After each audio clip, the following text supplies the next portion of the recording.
c'est pour que tous on grandisse et qu'on ne passe pas par ces moments malencontreux, malheureux, difficiles, par lesquels d'autres sont passés avant nous.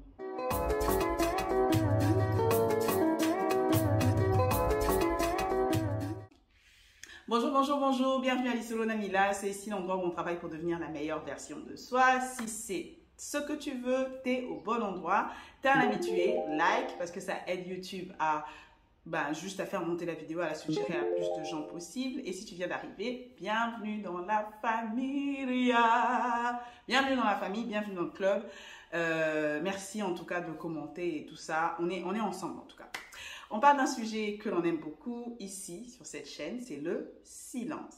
Et oui, beaucoup de gens parlent de leur parole, prise de parole, comment parler efficacement, comment parler pour paraître charismatique, comment communiquer efficacement. Mais la communication efficace, elle passe aussi par les silences et c'est ce qu'on explore. On a eu une première partie, une deuxième partie. Je vous mets les liens sous la vidéo. Et dans cette troisième partie, on va parler de ce qu'on ne doit pas dire.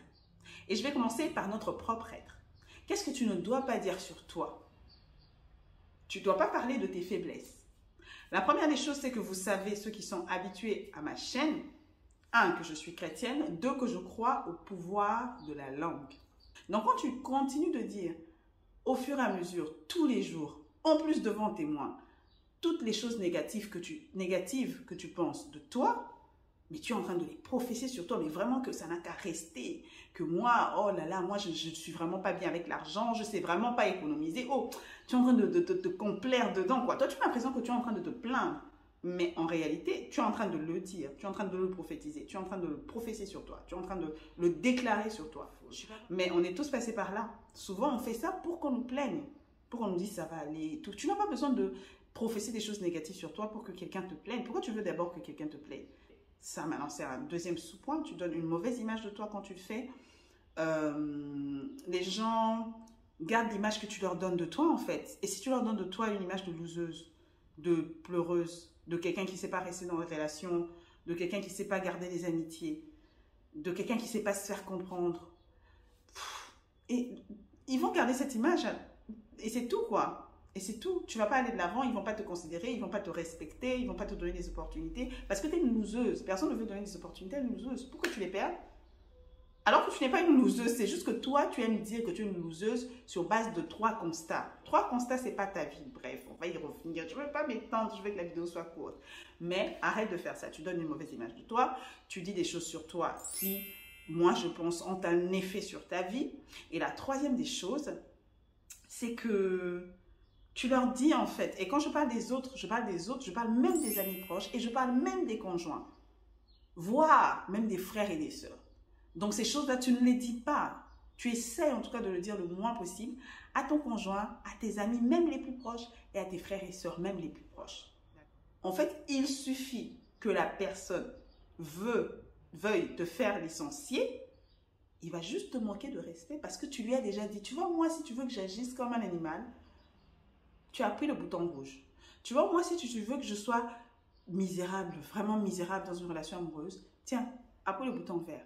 En fait, tu leur donnes accès, tu leur dis, ok, appuyez là, voilà là où il faut appuyer si tu veux que ça fasse mal. Voilà où il faut appuyer si tu veux me tirer ceci de moi, si tu veux me manipuler, c'est toi qui leur donnes ça. Et quand les gens vont te faire du mal, tu reviens à ton cycle de dire encore du mal de toi. Non, arrête ça. Je l'ai toujours dit en fait, les gens peuvent être bien intentionnés envers toi. Ton mari peut t'aimer, ta femme peut t'aimer. Il peut avoir un jour où tu l'as tellement énervé, lui aussi il craque et ça lui revient cette parole et il appuie et ça va plus loin en fait. Et après vous vous retrouvez, ah comment on s'est retrouvé là, comment on s'est retrouvé là. Et vous avez déjà franchi les étapes, vous ne pouvez plus revenir en arrière, vous allez vers la séparation juste parce que madame ou monsieur avait trop parlé, trop d'amour, il a trop parlé, il a donné tous ses points faibles.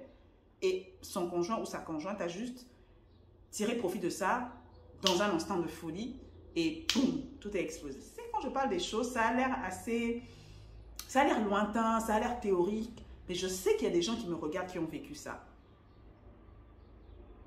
En fait, il ne faut juste pas vouloir arriver jusqu'à ce niveau. Il ne faut pas vouloir faire partie des gens qui ont vécu ça et qui vivent ça. Et c'est pour ça qu'on discute en fait. C'est vrai, j'aime bien, des fois je souris, je ris et tout. Je dis aux gens, partagez, likez, regardez et tout ça. C'est pas pour moi, c'est pour que tous on grandisse et qu'on ne passe pas par ces moments malencontreux, malheureux, difficiles, par lesquels d'autres sont passés avant nous. Autre chose qu'il ne faut pas dire, c'est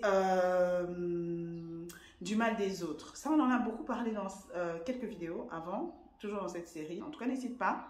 Si tu viens d'arriver d'abord, n'hésite pas de liker la vidéo et n'hésite pas après de cette vidéo d'aller voir les autres vidéos de la chaîne parce qu'il y a des choses que je dis que j'avais déjà dit avant. Bref, ce que je voulais dire, c'est que on ne dit pas du mal des autres. Déjà, c'est parce qu'on doit être des êtres humains gentils, bien, d'accord. Nous faisons du bien les uns les autres.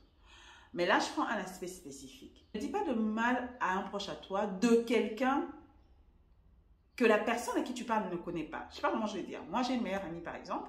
Appelons-la Sylvia. Et je vois Sylvia, je lui parle et je lui dis du mal, par exemple, de, disons, ma cousine Cynthia. Mais je lui dis du mal, mais c'est fondé, soi-disant, hein, selon moi. Ce qu'on oublie, c'est que ce n'est pas juste. Ce qui est juste, c'est de laisser chaque personne se faire une opinion d'une autre personne. Ce n'est pas juste que tu parles de mal de Cynthia à Sylvia, surtout si elles n'ont aucun lien. Parce que le jour où Sylvia rencontrera Cynthia, elle se fera déjà une idée toute faite d'elle. Et le problème, c'est que Cynthia ne saura pas qu'on lui a déjà dit que c'est une menteuse, c'est une voleuse, c'est une profiteuse, c'est une fille qui court les hommes. La pauvre, elle ne sait pas. Elle ne pourra pas se racheter d'un mal qu'elle n'a pas fait à quelqu'un. Elle ne pourra pas s'expliquer pour quelque chose. Elle ne sait pas qu'on a dit ça d'elle. Je ne sais pas si vous voyez. J'essaie de donner un exemple. J'espère que c'est clair. Mais dans ma tête, c'est assez clair. Ça se fait qu'on se confie, mais par moments, c'est pas se confier. Par moments, ils arrivent à solo, car genre, t'as juste envie de parler. Que, ah oui, celle-là, ah, j'aime bien cette fille. Hein. En tout cas, elle a 3 enfants, mais elle est top, top. Ouais, top, top. Comment elle va pas être top, top? Elle qui court les hommes et tout. Si elle fait pas ça, comment les hommes vont l'aimer? Oh, comment les hommes? Elle est pas mal. Elle est mariée, mais elle a plein d'amants. Tout le monde dit ça dans le quartier. En plus, tu ne sais même pas que tout le monde dit ça. C'est toi qui es devenu journaliste. Ne fais pas ça. Moi, quand quelqu'un fait ça sur quelqu'un d'autre, je suis triste parce que surtout si j'avais une image positive de la personne, en fait, je suis dégoûtée. Je te dis, genre, mais pourquoi t'es venu, genre, briser ce rêve? Pourquoi t'es venu me faire ça? J'aimais bien cette personne. Genre, même si je la connaissais pas, mais je l'aimais bien. Et toi, tu viens, tu brises tout, en fait. Parce que tu dis du mal de la personne. Même si je ne crois pas à 100% à ce que tu dis, c'est fini, en fait. Tu as déjà mis, genre, un voile sombre sur la personne dans ma tête. Donc, ne faisons pas ça. Et la dernière des choses, c'est ne disons pas tout ce qui n'est pas honorable. Taisons-nous si on n'a rien à dire. Évidemment, les mensonges, les médisances, déjà, évitons. Ne le disons pas, ne le faisons pas. Mais surtout, les blagues salaces, les blagues de sexe, les compliments mal placés, les blagues qui diminuent les pays, des habitants de certains pays, les religions, la foi des gens.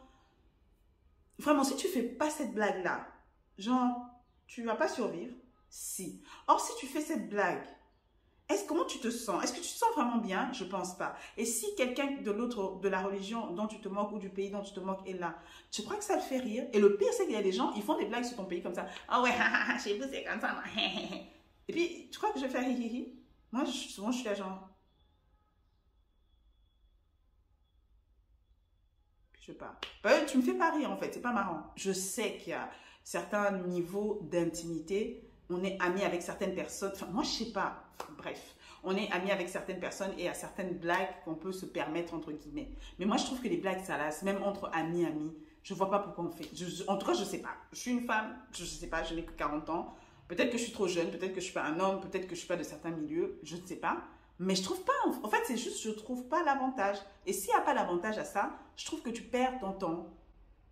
Maintenant, si tu as un papa, ton enfant entre et il te trouve en train de faire ces blagues-là. Les jurons, jurer, bon, moi, en tout cas, je trouve que ça n'apporte pas grand-chose. Comme j'ai toujours dit, et même l'idéal, c'est de ne pas avoir ça, en fait. Parce que l'idéal, c'est qu'on puisse se contrôler. Vraiment, quoi. Si ton enfant fait la même chose, maintenant, tu vas faire quoi? Tu vas lui dire, non, on ne dit pas des gros mots. Et puis après, toi, tu dis des gros mots. De toute façon, il va dire des gros mots. Les enfants ne suivent que ce qu'on fait. C'est tout ce que j'avais à dire. Alors, j'étais très heureuse de vous parler. J'espère que ça ne vous a pas blessé. Si ça vous blesse, c'est pas grave. Some tough love, sometimes you just need it.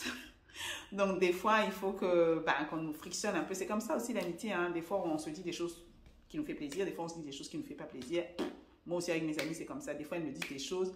Ça m'énerve, je m'explique, je rentre à la maison, je me rends compte qu'elles ont raison et je commence à m'amender et à changer mon comportement pour un comportement meilleur. Voilà, j'espère que tu vas bien. Si tu vas pas bien, je sais que ça va aller. On se retrouve dans les prochaines vidéos. N'hésite pas, like, commente, partage. Fais en sorte que les vidéos de la chaîne montent et fais en sorte qu'on arrive à 1000 abonnés, qu'on commence nos lives sur YouTube avec le téléphone. C'est ce dont j'ai besoin, ce dont j'ai envie. Je trouve que ça sera plus facile, on va atteindre plus de gens. Donc, merci beaucoup et bye bye.